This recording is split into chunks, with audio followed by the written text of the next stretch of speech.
चूँकि अब ये जो मुख्तलिफ बातें पाकिस्तान तहरीक इंसाफ के अंदर से आ रही हैं, कोई तहरीक की तैयारी कर रहा है, कोई मुज़ाकरात की बात कर रहा है, कोई ये भी कह रहा है कि जी अब कुछ लो कुछ दो, जो हमने पहले भी अपने प्रोग्राम में डिस्कस किया था। ये एक जो वाज़ेह हिकमत अमली का फुकदान पाकिस्तान तहरीक इंसाफ के अंदर से अंदर नज़र आ रहा है, तो क्या इस सूरत में मुज़ाकरात होते हैं तो क्या वो फिर कामयाबी की तरफ बढ़ेंगे या फिर तहरीक या एहतजाज की तरफ जाते हैं? तो जब इतनी तकसीम का शिकार बयानिया होगा तो किस तरह से फिर ये अपना मकसद अचीव कर सकेंगे आमिर साहब?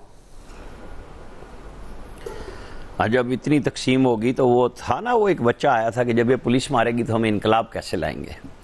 तो बेचारे अब क्या करें, सियासी जमात के तौर पे इमरान खान उन्हें चलने नहीं दे रहे कि 2-4 लोगों को ट्रस्ट करके मुज़ाकरात के लिए या जिद्दोजहद के लिए इख्तियारात दे दें। वो हर चीज़ को बांध के रखते हैं कि मेरे पास आ जाना फिर। और पिछले दिनों फैसल फरीद चौधरी को, जो फवाद चौधरी के भाई हैं, सुप्रीम कोर्ट के वकील हैं, उन्हें ख़राब करके निकाला और गायब किया कि तुमने नहीं जाना, ना नुमाइंदगी करोगे ना कुछ। अलीमा खान भी कह रही थी और बेगम बुशरा भी, हालांकि उन्होंने बेगम बुशरा के उन रिश्तेदारों को भी मिलवा दिया जिनको जेल में मिलने की इजाज़त नहीं थी। बहरहाल अब उनको कहा इमरान खान ने कि मत करो शक और आ जाया करूँगा। नहीं जी, मुझे कहते हैं कर्नल मिलवाता है। उन्होंने कहा यहाँ जो आता है उसके बारे में यही कहते हैं, तुम आया करो। और एक साहब यहाँ से गए, बड़े PTI के अहम ओहदेदार हैं, वो शाह महमूद कुरैशी से मिले। उसने कहा जी मैं बात करता हूँ तो मुझे कहते हैं मैं मिला हुआ। उन्होंने कहा अगर मैं जेल में ना होता तो मुझे भी यही कहते हैं, लेकिन अपनी बात किए रखो, तुम्हें जो जिम्मेदारियां मिली हैं यहाँ पे ये लोग इसी तरह ही करेंगे। अच्छा, अब आप देखें कि जो डॉक्टर्स हैं, वैसे तो उन्होंने शायद आज रात चले जाना है, पता नहीं वो इतने दिन रुकते हैं, बकरीद शायद यहीं पे करना चाहते हैं, जो आपने बताया मुझे, मेरी इतला नहीं है ऐसी कि बहरहाल खान ने ये कहा था कि अगर वो आए तो मैं मिलूँगा। लेकिन वो जो गुफ्तगूकार जो भी हैं वो वही है कि हुकूमत इस्टेब्लिशमेंट बैठ के, उनके नुमाइंदे बैठ के बात करें, जिसे इमरान खान ने आज भी रिफ्यूज़ किया। वो मिक्स सिग्नल भी देते हैं कि मुझे कुछ अपने लिए नहीं चाहिए। अरे भाई, बाकी तो सारे लेके बैठे हैं जिन पे आप कह रहे थे कि सारे डबल एजेंट हो गए हैं, हर तरफ खेलते हैं, स्पीकर के साथ दौरे भी करते हैं, घूमते फिरते भी हैं। तो खान साहब को पॉलिटिकल स्ट्रेटेजी के लिए जिस तरह अब इजाज़त है, अब तो कोई पाबंदी नहीं है ना, अपने जेल के अंदर उनके जिनके केसेस थे, आप लेकिन उमर अयूब, शिबली फराज, उन्होंने अपने वकला भेजे हुए थे, प्लीडर भेजे हुए थे, आज वो आ सकते थे, मुज़ाकरात मुलाकात खान साहब से कर सकते थे, वरना वो सारे के सारे तकरीरें करने बाहर खड़े हो जाते हैं। जिन दिनों याद है इमरान खान से मिलने नहीं दे रहे थे तो उमर अयूब ने एक बड़ा वो साफा शाफा भी रखा हुआ था, मैं यहाँ आया हूँ। भाई आज आपकी बारी थी, आप चले जाते, अपने लीडर से जेल में बरह रास्त मिलते, जब केस आया तो गए नहीं, और जब जाने नहीं देते तो आप आ जाते हैं खड़े होने के लिए। अब ये इनका सारा मखमसा है कि हमें अपने अपने लीडर को, और हाँ, खान साहब ने भी कोई प्रोग्राम देखा हुआ था, फैसल फरीद से कहा कि भाई तुम बहुत ज्यादा बोला करो, थोड़े नरम बोले हो। मतलब ये है कि भाई चढ़ाई करके रखो। अच्छा, अब ये चढ़ाई किस पे होनी है? ये एस्टैब्लिशमेंट पे होनी है ना। गवर्नमेंट को तो आप समझते नहीं कि उनके पास इख्तियार है। वैसे तो कह देते हैं ना जी कि वो जनाब ये एस्टैब्लिशमेंट ने बिलावल को कह दिया और इमरान खान या उसकी बाकी टीम को शहबाज शरीफ से बात कर लेने दें कि वो डालते हैं जो किसी को डालना है और किसी को निकालना है। मिक्स सिग्नलिंग इमरान खान साहब को यहाँ तक ले आई है। उनके बारे में लोग दावा कर रहे हैं, बेशक 5 तारीख को उनका केस लग गया, अल्लाह करे उनकी जमानत हो जाए, सजा मुअत्तल हो जाए, हमें उससे कोई मतलब नहीं है। हम तो वो बात करेंगे जो हो रही है। लीडर्स जेल में भी जाते हैं, लीडर जमानत पे भी आते हैं, लेकिन आप ये नहीं कह सकते कि जी मैं कुछ तय किए बगैर, या मैं तासुर भी नहीं दूंगा कि मैं तो बड़ा हीरो हूं और मैं कुछ सौदेबाजी के बगैर आऊंगा। जो कुछ तय होगा वो बाहर आएगा, लेकिन 9 मई में अल्टीमेटली कह रहा हूं कि वो मौजूद है, उसकी सजा होनी है। बच सकते हैं, बच जाएं, जितना टाइम डिले आप कर सकते हैं, लेकिन वो अपने सफर पे गामजन है काम।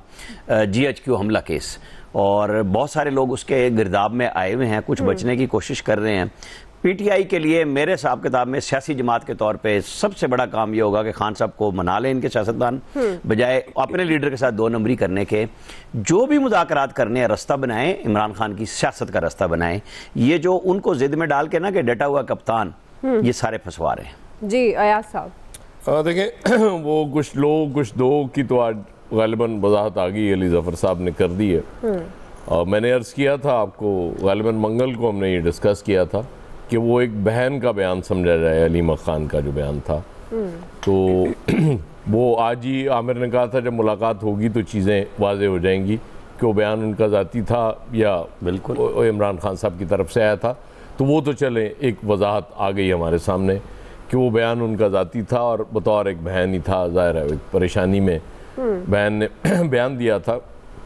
बाकी चीज़ें देखें, मुज़ाकरात बिल्कुल होने चाहिए, चीज़ें मुज़ाकरात से ठीक हुआ करती हैं, एहतजाज से चीज़ें ठीक नहीं हुआ करती। लेकिन हमारे मुल्क की बदकिस्मती ये है ना कि जब तक कोई अपनी पावर शो नहीं करता उससे बात कोई नहीं करता। ये आज से नहीं है, ये शुरू से ऐसे ही है कि वो जब लोग करते रहते हैं एहतजाज, वो हल्के सुरों में एहतजाज होता है तो वो नहीं, जब तक आप वो चाहत फतेह अली नहीं बनते ना, वो उस सुर में जाके जब तक आप बात नहीं करते तब तक वो आपसे बात करने के लिए कोई तैयार नहीं होता। और बदकिस्मती है कि जलाओ घेराओ हमेशा से हम देखते हैं कि जब जलाओ घेराओ होता है तो फिर बात भी हो जाती है और उसके बगैर किसी के कान पे जूं नहीं रेंगती के बाद छोड़े यार, इनके पल्ले है ही कुछ नहीं, इन्होंने कौन सी कोई तहरीक चला लेनी है, कौन सा को मौसर एहतजाज कर लेना है, तो इनसे बात करने की क्या ज़रूरत है। ये हमारा अलमिया हमेशा से है और शायद रहेगा इसी तरह से। उसकी वजह ये कि वो तारीख़ का सबक हमने सीख लिया हुआ है कि इससे सबक कोई नहीं सीखता, हम इसी तरह से चलते रहते हैं। हमेशा से होता आया कि गवर्नमेंट के ख़िलाफ़ साजिश शुरू होती थी, ऑपोजिशन साथ आ जाती थी, वो फिर हुकूमत में आ जाती थी, फिर वो दूसरी ऑपोजिशन मिल जाती थी और इस तरह से वो सिस्टम डिरेल होता रहा और आज तक हो रहा है। अब ये है कि चलें इस वक्त जो ऑपोजिशन और गवर्नमेंट बनाई गई है बड़ी मेहनत से, वो उनमें चलें इस तरह का इख्तलाफ नहीं है, वो मिल के खेल रहे होते हैं, वो भी एहतजाज भी कर रहे होते हैं हल्का फुल्का कि जी हम ऐसी की तैसी ये नहीं होने देंगे, कभी कह देते हैं जी हमने बजट पास नहीं होने देना, हमारे ये मुतालबात मानने, लेकिन वो चलता रहता है। वो देखें ना, वो एक फ्रेंडली ऑपोजिशन की जब ये रिवायत पड़ी थी सबसे पहले, वो मौलाना फजलुर रहमान जब ऑपोजिशन लीडर हुआ करते थे, वो परवेज़ मुशर्रफ साहब के दौर में, तो उस पे हुआ था और वो बड़ा अच्छा फार्मूला है, वो ऐसे ही होना चाहिए कि बस ठीक है चीज़ें चलती रहें। लेकिन ये चीज़ें ठीक होना, मुज़ाकरात होना, ये शायद अफ्रीकैन के लिए इतना ज़रूरी नहीं है जितना इस मुल्क के लिए।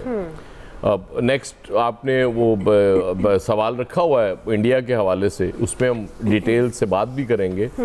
देखिए नरेंद्र मोदी चीफ की भी अभी गुफ्तगू आ गई है ये कश्मीर पे, अभी अच्छा होगा वो सवाल हमारा इस हवाले से। नरेंद्र मोदी को जितना बड़ा जख्म दिया हमारी फौज ने, वो उस दिन से वो यकीनन वो पागलों वाली हालत हुई हुई है नरेंद्र मोदी की।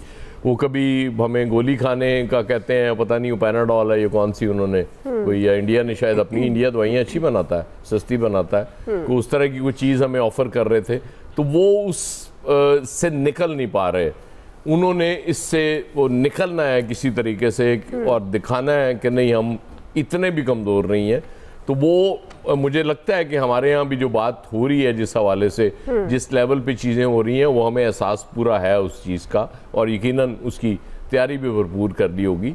लेकिन वो एक जुनूनी शख्स है जी, उससे आप तवक्को नहीं कर सकते कि वो बेहतरी की वो कोशिश करेगा। वो यही कोशिश करेगा कि बस किसी तरीके से मैं कोई हिसाब बराबर करने की पोजीशन में आ जाऊं और उसके बाद अपनी कौम को बता सकूं कि देखें वो मैंने कहा था ये ऑपरेशन जारी है और वो जारी रहेगा, और उसके बाद फिर चीज़ें ज़ाहिर है वो बहुत ख़राब होने जा रही हैं। तो उसके लिए एक हम आहंगी, एक यकजहती की इस कौम को बड़ी ज़रूरत है। लेकिन अगर कोई समझना चाहे इस बात को, बाकी ताड़ी मर्जी। सही है जी। अभी हम कहते हैं नाज़रीन क्विकली और ब्रेक से वापस आते हैं, इनसे कंटिन्यू करेंगे।